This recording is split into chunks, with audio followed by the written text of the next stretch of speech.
Alright, what's up guys? My name is Zack, and today I am driving a 1978 International Scout II Traveler. Up front is a 5.7 liter V8, and down below is a 4-speed manual transmission, and all around me is a lot of beep squeaks and rattles, so bear with me here today. Now I am super excited to be driving this International Scout for two reasons. First of all, this is the first International that I've driven, and so I'm always excited to check another name off of my list. But the second reason is the fact that the Scout is coming back as its own brand as an electric vehicle at some point in the future. So this is one of the original ones. Now it has been resto modded and there are some updates that we'll talk about, but this is our first time driving an International. So let's see what all the fuss is about. But if you'd like to submit your own vehicle and have it reviewed here on the channel, you can head on over to my website, zackpradel.com/submit.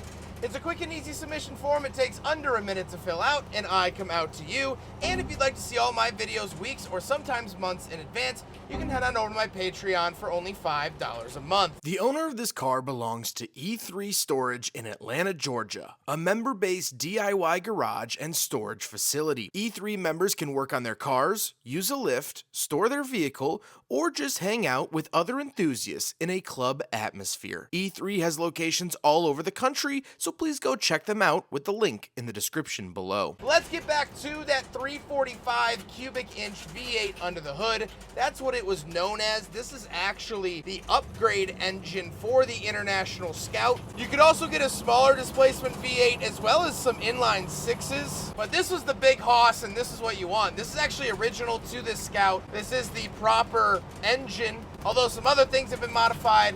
That remains there. Like I said, paired to it is a 4-speed manual transmission. It is harsh, it is unforgiving, it is rough and tumble. This feels like it was cherry-picked out of a tractor because basically was International built farm equipment. They just also happened to build some trucks and SUVs of the time as well, and this is one of them. The clutch though is pretty light, the throw is pretty decent, but it just has this very industrial click in the gear. You barely use first gear. I mean, it's there, but it's mostly a granny gear if you're stuck in the mud trying to pull something or something like that. So don't rely on it too much. Here we go.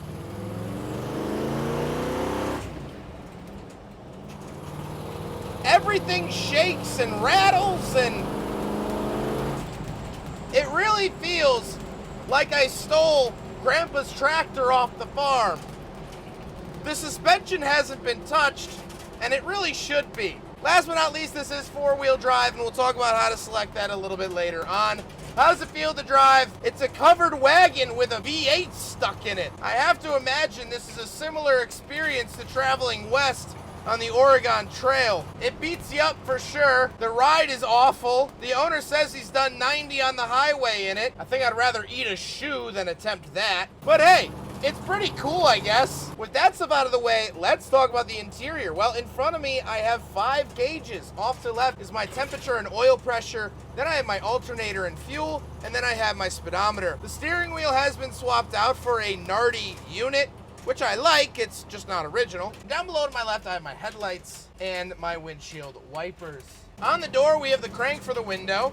That's it. Moving into the center, we have the radio, our heat and air venting, cigarette lighter, ashtray, and the hood pop is right in the middle. Easy to find. Very odd placement there, but that really goes back to its farm truck roots. Then we do have the added air conditioning down below, so this would have been like either a factory or dealer option, although the International dealer network wasn't really what you would think.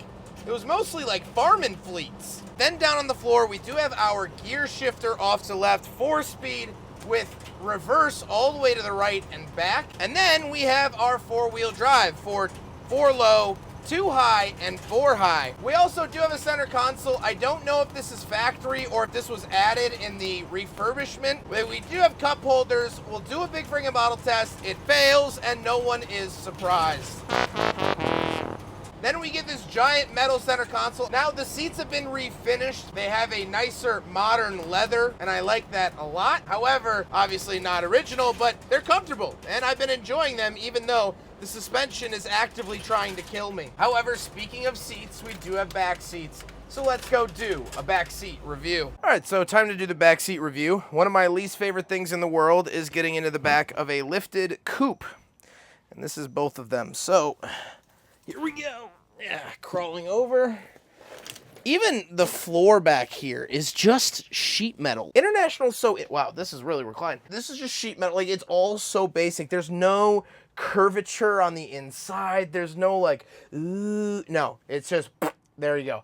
Now, all of this fabric top can come off. It starts above the windshield, so even above the driver, this is all fabric, and that's what you've heard the rest of the video, just the whole time. Now, this is the Traveler, which is the longer wheelbase model, so there's a ton of space behind me that we'll get to here in a second, but the back seats obviously have been refinished like the front seats, and this is really cool. I would imagine with the top off, taking this to the beach, driving this around on the farm. I mean, are you kidding me? Come on. I love it. I love it back here. Getting in is a hassle. It's terrible, and I don't wish it on anyone, but once you're back here, it's fun. I like that. Let's hop into the very back. We'll take a quick look at the bed. It's kind of a truck, I guess, and cargo space. So obviously this has the topper on it, but you pull it up, it's Velcro, and then push this in, and it's an actual tailgate of a truck. Now, as I mentioned, this is the longer wheelbase, so you do get quite the bit of space back here.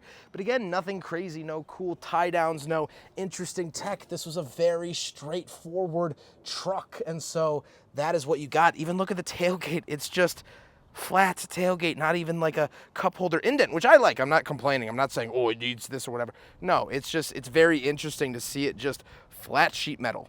That's it. Now we gotta talk about the looks, and I really do like the look of the Scout 2. Do you think it just kind of looks like if you asked AI to draw a Ford Bronco and Chevy Blazer from the same era? It just doesn't have very distinct features, but it wasn't meant to. It wasn't meant to stick out on a showroom floor because, again, there weren't really showroom floors for these. It wasn't meant to please you in looks. This was a vehicle for a task, and that's pretty much it. So what you get is what you got. With all of that being said, let's get on to my final thoughts. What do I think driving the International Scout 2? Well, if you can tell by the sound of my voice, this has been a very, very strenuous review. It's a lot of work to drive. This is an absolute handful. From the clutch to the shifter to the ride quality to the sound to the fabric top flapping in the wind. This is more chaotic than when someone stands up and objects to the wedding. But then again, this came in an era where movement,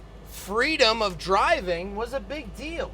This was American made by an American company for Americans, and it's one of the ultimate expressions of freedom. You want to drive through the cornfield you just planted? This will do it. You want to go to the beach and take the top off? This will do it. It might not be comfortable. It doesn't make any guarantees that the fillings will stay in your teeth, but it says, hey, I got a motor, a 4-speed, and 4 seats. Do with that as you will, and I will do it as I will. And now to see the Scout possibly making a comeback is exciting.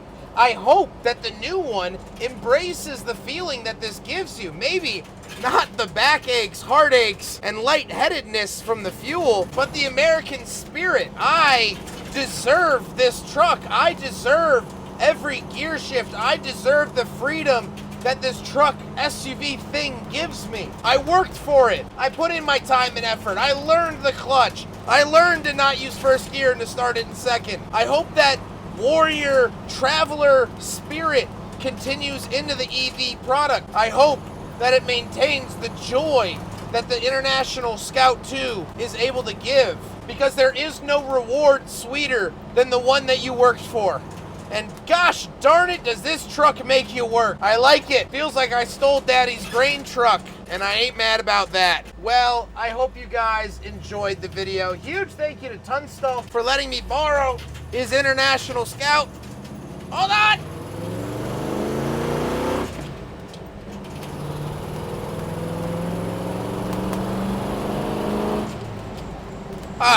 Huge thank you to him. He's been absolutely wonderful. I also reviewed his Ferrari earlier this morning. He's just a really awesome stand-up guy. And I have to say, he has an impeccable taste for vehicles, and this is one of them. So huge thank you to him. But I hope you guys enjoyed the video. Don't forget to rate the video, comment on the video, and subscribe if you really liked it.